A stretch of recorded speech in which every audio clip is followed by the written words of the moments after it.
नमस्कार, सुरागीला न्यूज के प्रदेश बुलेटिन में आप सभी का स्वागत है। आपके साथ मैं हुरिया तोमर। आइए नजर डालते हैं आज की कुछ प्रमुख खबरों पर। घर से बिना बताए लापता हुआ नाबालिग छात्र, पत्नी की मौत के जिम्मेदार आरोपी पति को पुलिस ने किया गिरफ्तार। कोरोना को लेकर सामुदायिक स्वास्थ्य केंद्र का किया गया निरीक्षण। 2 दिन से लापता नाबालिग छात्र की बरामदगी को लेकर किया गया कोतवाली का घेराव। रामनगर पुलिस ने किया 25,000 रूपए के इनामी बदमाश को गिरफ्तार। केंद्रीय रक्षा राज्य मंत्री अजय भट्ट ने गोलोक धाम गौशाला का किया निरीक्षण। उत्तराखंड की झागी मानसखंड को मिला देश में प्रथम स्थान। स्वास्थ्य सेवाओं की व्यवस्थाएं परखने के लिए की गई मॉक ड्रिल। पंतनगर पुलिस ने 3 आरोपियों को किया गिरफ्तार। अब खबरें विस्तार से। इस बार के गणतंत्र दिवस परेड पर उत्तराखंड की झांकी बेहद खास रही थी। मानसखंड थीम पर आधारित उत्तराखंड की झांकी ने देश में प्रथम स्थान प्राप्त किया था। आपको बता दें कि झांकी के पहले स्थान पर आने से उत्तराखंड का नाम इतिहास में दर्ज हुआ है। इस झांकी में उत्तराखंड के प्रसिद्ध कॉर्बेट नेशनल पार्क कुमाऊं की समृद्ध और गरिमा में परंपरा के साथ छोलिया नृत्य को भी दर्शाया गया था।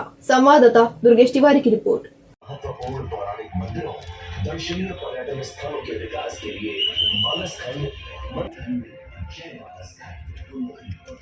गणतंत्र दिवस में उत्तराखंड की मानसखंड की झांकी पूरे राज्य में सर्वप्रथम स्थान पर आई है और इसमें जो मानस कॉरिडोर है उसकी व्याख्या की गई है। तो ये हमारे प्रदेश के लिए गर्व की बात है और इसी झांकी को पूरे प्रदेश में जनता को दिखाया जा रहा है कि किस तरह से इस बार हमारी झांकी का निर्माण हुआ था और वो पूरे देश में नंबर 1 स्थान पे आई है। उत्तराखंड के लिए बड़ा गौरव का समय है जब उत्तराखंड की झांकी पूरे देश भर में कर्तव्य पथ पर प्रथम आती है।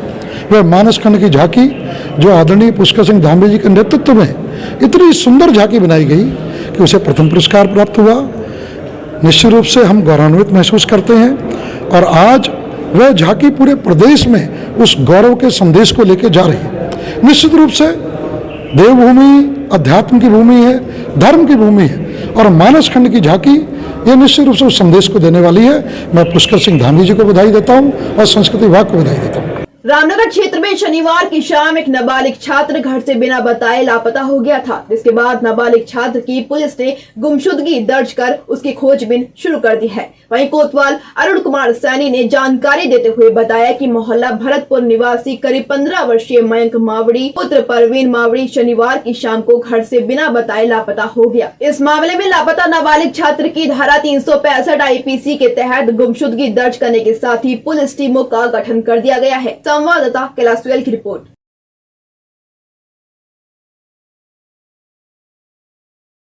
कल रात से एक बालक जो नाबालिग है उसके परिजनों ने उसकी गुमशुदा की सूचना थाने पे दी थी।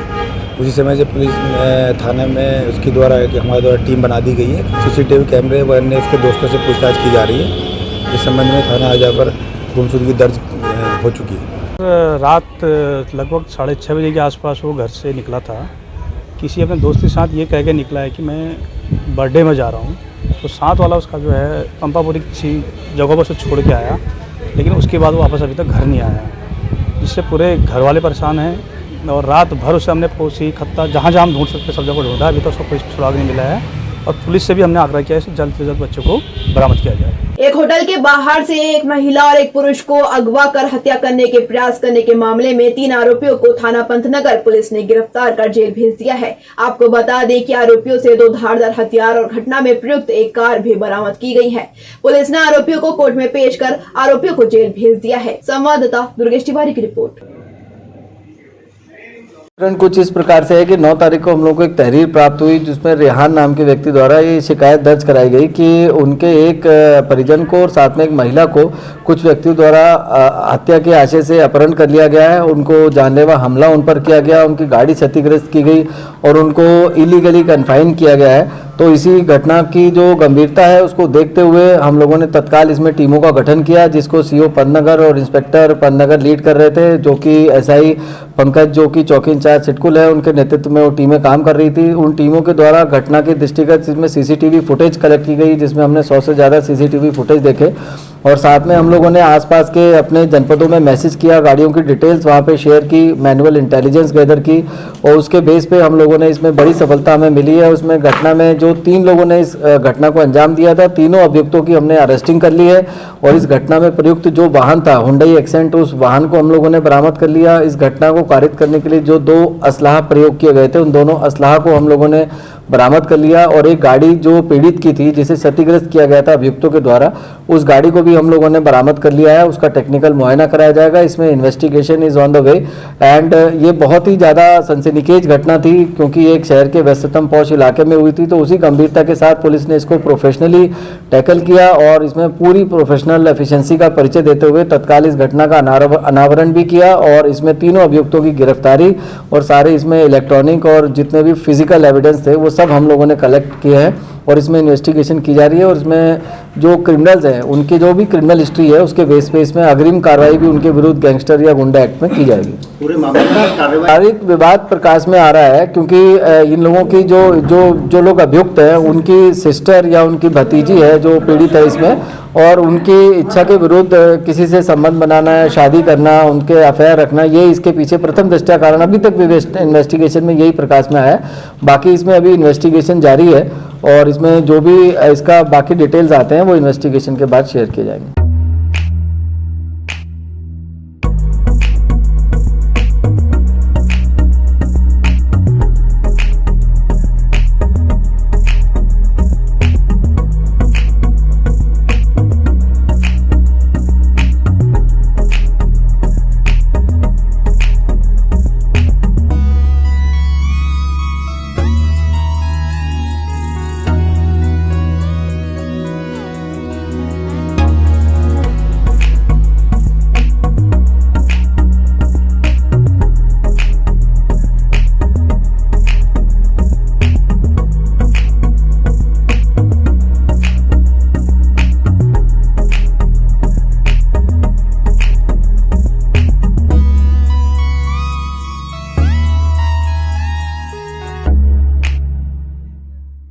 उधम सिंह नगर के जसपुर कोतवाली क्षेत्र से एक खबर मिली जहां लगभग 1 महीना पूर्व जसपाल सिंह निवासी बतरामपुर ने सुनियोजित तरीके से अपनी पत्नी कुलविंदर कौर का एक्सीडेंट कराया था। आपको बता दें कि पीड़ित परिजनों की तहरीर पर पुलिस ने मुकदमा दर्ज कर जांच शुरू कर दी थी। वहीं पुलिस ने आरोपी पति को जेल भेज दिया था और महिला का उपचार चल रहा था, जहां सुबह उपचार के दौरान महिला की मौत हो गई। वहीं सूचना के बाद पुलिस ने शव को कब्जे में लेकर पोस्टमार्टम के लिए भेज दिया है। संवाददाता दीपक चौहान की रिपोर्ट।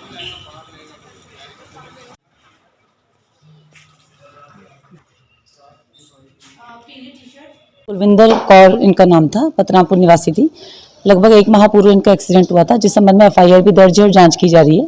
आज सुबह घर पे ही इनकी डेथ हो गई, तो आज उसी के क्रम में मेरे द्वारा इनका पंचायतनामा भरा जा रहा है यहाँ पे, और आगे की तो कार्रवाई जांच के बाद ही की जाएगी। फिर एक बार कोरोना ने देश भर में दस्तक दे दी है, जिसको लेकर सरकार भी सतर्क हो गई है। देश भर में आज अस्पतालों में कोरोना को लेकर मॉक ड्रिल की जा रही है। आपको बता दें कि जनपद उधम सिंह नगर के जसपुर सामुदायिक स्वास्थ्य केंद्र का उप जिलाधिकारी जसपुर सीमा विश्वकर्मा ने निरीक्षण किया, जिसमें उन्होंने ऑक्सीजन प्लांट और आइसोलेशन वार्ड का भी निरीक्षण किया है। संवाददाता दीपक चौहान की रिपोर्ट।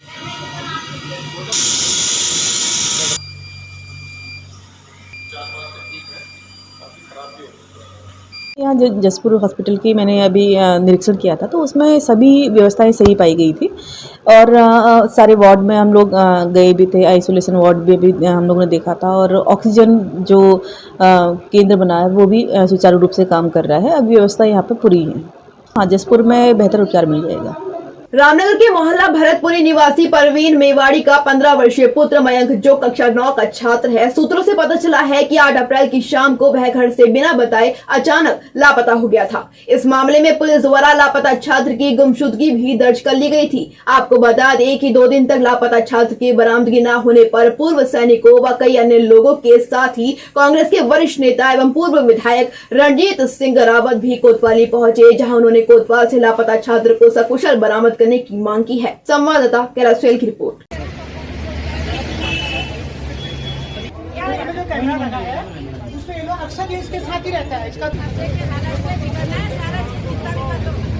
शाम को 5 बजे गायब हुआ है और अभी तक उसका कुछ पता नहीं चला, लेकिन शासन प्रशासन की तरफ से काफ़ी सहयोग मिला हुआ है। मेरे पुराने एक्समैन साथियों का भी सारा सहयोग मुझे मिला हुआ है और भविष्य में उम्मीद करता हूं कि अपनों से और प्रशासन से इसी प्रकार मुझे सहयोग की उम्मीद है।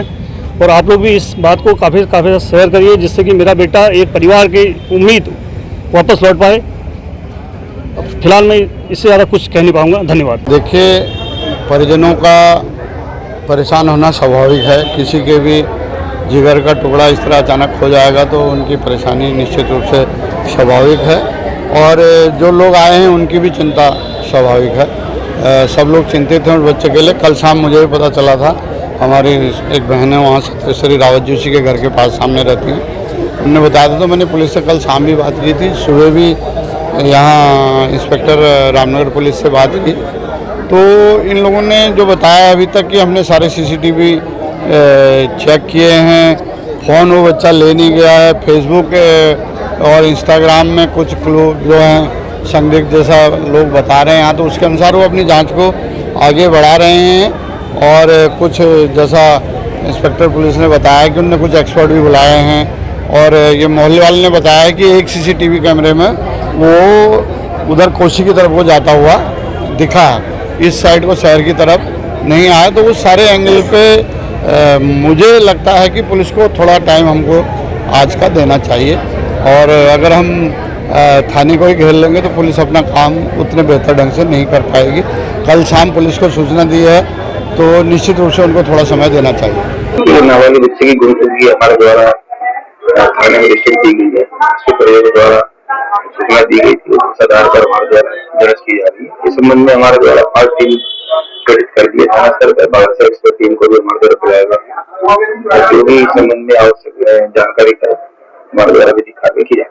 एसटीएफ कुमाऊं एवं रामनगर कोतवाली पुलिस ने संयुक्त रूप से टीम बनाकर एक महिला के साथ जमीनी मामले में लाखों रुपए की धोखाधड़ी के मामले में करीब 1 साल से फरार चल रहे आरोपी को गिरफ्तार कर लिया है। आपको बता दें कि कोतवाल अरुण कुमार सैनी से मिली जानकारी के अनुसार आरोपी फरार चल रहा था, जिसके खिलाफ एसएसपी नैनीताल द्वारा 25,000 रुपए का इनाम घोषित किया गया था। वहीं इनामी बदमाश को हल्द्वानी क्षेत्र के कमलुआ गांजा से गिरफ्तार कर कोर्ट के समक्ष पेश किया गया है। संवाददाता कैलाश सोयल की रिपोर्ट। देखो, थाना रामनगर में पहले से पंजीकृत किया गया था मार्च में और जिसकी वजह से थाना द्वारा की जा रही थी। उसमें अलग बच्चे से काफी समय फरार चल रहा था, जिसमें 25,000 रुपए हमारे द्वारा पंजाब के माध्यम से घोषित किया गया था। और आज एसटीएफ कुमाऊं थाना पुलिस द्वारा अभियान के दौरान किया गया और उसको माननीय 5 लाख का मामला थाना रामनगर पंजीकृत है और हमारे मोहल्ले में भी केस अभी इसके द्वारा वहाँ से भी एक वारंट पे संबंधित वारंट भी और संबंधित मुकदमे में भी कहाँ हैं सब लोग? शाम की चाय तो एक साथ होनी चाहिए, सब लोग एक साथ बैठना ही नहीं चाहते। पापा, try this. लो, सब लपक ली।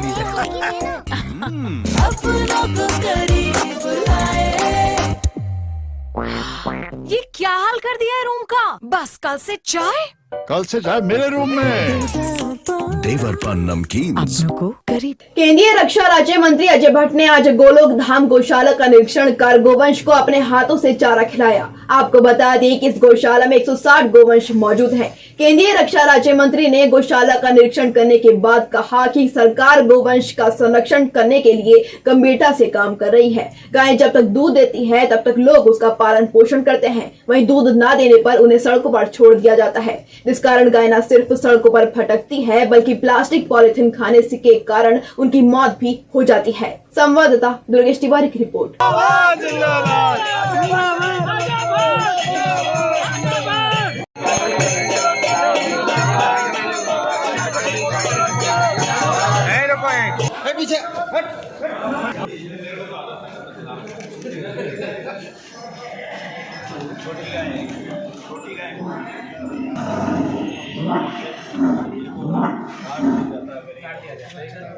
मेरी तो सबसे प्रार्थना ये रहेगी, जब गौमाता दूध देती है तो हम दूध लेते हैं, दूध देना जब बंद होता है तो हम खाली छोड़ देते हैं। ये बहुत बड़ा मैं समझता हूँ, मैं इसको पाप समझता हूँ। इसलिए सबसे मेरा निवेदन है कि माता पिता जिन्होंने हमको पाला पोसा, क्या बुढ़ापे में उनको कोई देखरेख करने वाला नहीं होना चाहिए? कोरोना के बढ़ते मामलों को देखते हुए स्वास्थ्य सेवाओं की व्यवस्थाएं परखने के लिए आज प्रदेश भर में स्वास्थ्य विभाग द्वारा मॉक ड्रिल की गई। आपको बता दें कि केंद्र सरकार के निर्देशों के क्रम में यह मॉक ड्रिल की गई है। वहीं देश प्रदेश में कोरोना के बढ़ते मामलों में बढ़ोतरी हो रही है, जिसके चलते सभी मुख्य चिकित्सा अधिकारियों को कोविड-19, सीजनल इन्फ्लुएंजा व अन्य श्वसन संबंधी रोगों से बचाव व नियंत्रण को आवश्यक दिशा निर्देश दिए गए हैं। वहीं इस मौके पर हल्द्वानी में स्वास्थ्य विभाग के अधिकारियों की टीम ने बेस और सुशीला तिवारी अस्पताल का निरीक्षण किया। संवाददाता दीपक अधिकारी की रिपोर्ट। देश भर में मॉक ड्रिल चल रहा है, पूरे देश भर कोरोना देश में आया तो बीच में भारत सरकार के हेल्थ मिनिस्ट्री के डायरेक्शन पे और स्टेट गवर्नमेंट हेल्थ मिनिस्ट्री के डायरेक्शन पे ये मॉक ड्रिल चल रही है। ये आज और कल में मॉक ड्रिल के लिए रखा हुआ था, तो उसी के परिप्रेक्ष्य में ये मॉक ड्रिल आज चल रही है। अभी बेस में हम हैं, अभी सुशीला तिवारी में होनी है। जिले में सभी PHC CHC में अलग अलग अधिकारी मॉक ड्रिल को कर रहे हैं। तो जैसा आपने कहा कि कोविड केसेस डिटेक्ट हो रहे हैं और बीच में तो जो एकदम कम हो गए थे वो अब धीरे धीरे बढ़ रहे हैं। यहाँ भी कुछ आए हैं, लेकिन लगता है कि ये माइल्ड है। केवल लोगों से ये रिक्वेस्ट है कि जो सिम्टोमेटिक है, यानी जिनको फीवर खांसी वगैरह इस टाइप का कुछ चल रहा है, तो वो अपना RT-PCR टेस्ट करा लें और अपना 7 डेज के लिए आइसोलेट हो जाएं। दवाई हमारे पास यहाँ पर्याप्त है, सैम्पलिंग किट पर्याप्त हैं, तो अब उनकी सैम्पलिंग हो जाएगी, उनको यहाँ से मेडिसिन मिल जाएगी। वो थोड़ा 7 डेज के लिए जो प्रिकॉशन पहले से लोगों को पता है उसको फॉलो करें, तो ऐसी कोई बड़ी दिक्कत नहीं है। अभी तक कोई इसमें ऐसा नहीं है कि जो पहला सर्ज आया था कि एकदम लोग बाग पैनिक हो गया था, ऐसी वाली स्थिति नहीं है। हो रहा है, लेकिन उसकी मेडिसिन है। अगर वो थोड़ा सा जो कोविड बिहेवियर के प्रोटोकॉल का ध्यान रखेंगे तो ये आसानी से गुजर भी जाएगा। हमारे पास उपलब्ध है और आने वाले समय में जैसे कोविड के केसेस बढ़ेंगे तो प्रशासन पूरा हमारा साथ देगा। और जैसे पहले भी हमें प्रशासन के द्वारा ही गाड़ी उपलब्ध कराई थी, तो गाड़ी का ऐसा कोई इश्यू नहीं होगा। हाँ, आज मॉक ड्रिल है तो कोविड की समस्त तैयारियां हमने देख रहे हैं और बेस में बहुत अच्छी तैयारियां हो चुकी हैं। जहां हमारे 300 LPM और 600 LPM के ऑक्सीजन प्लांट भी संचालित है और फंक्शनल भी है। ऑक्सीजन मैनीफोल्ड की भी तैयारी कर दी गई है। इमरजेंसी वार्ड्स में भी सारी तैयारियां हैं। मल्टीपैरा मॉनिटर्स भी कार्यशील है। आपने देखा होगा फ्लू क्लिनिक भी फिर संचालित कर दिया गया है, जहां सैम्पलिंग्स भी हो रही है। बिल्कुल डरने की घबराहट की बात नहीं है। जो भी पॉजिटिव भी आ रहा है, हम उनके घर में कॉल कर रहे हैं, उनको होम आइसोलेट कराया जा रहा है 7 दिन के लिए, और उनको कॉल करके जो भी सिम्टोमेटिक कॉन्टैक्ट्स हैं उनकी जांच कराना आवश्यक है। और जो भी मेडिसिन पूर्व में चलती थी वही हम उनको दे रहे हैं, जो टैबलेट एजिथ्रोमाइसिन है, पैरासिटामोल है, विटामिन C है। तो बिल्कुल घबराने की बात नहीं है। हाँ, देखिए कोविड मतलब एक ऐसा वायरस है कि हमें खुद को कोविड अप्रोप्रिएट बिहेवियर्स को अपनाना है, जैसे मास्क, सैनिटाइजेशन, हैंड वॉशिंग के बारे में हम लोगों को जागरूक कर रहे हैं और इसी में घबराने की कोई ऐसी बात नहीं है। आज के लिए इतना ही। उत्तराखंड से जुड़ी तमाम खबरों के लिए बने रहिए सुरागीला न्यूज चैनल के साथ। धन्यवाद।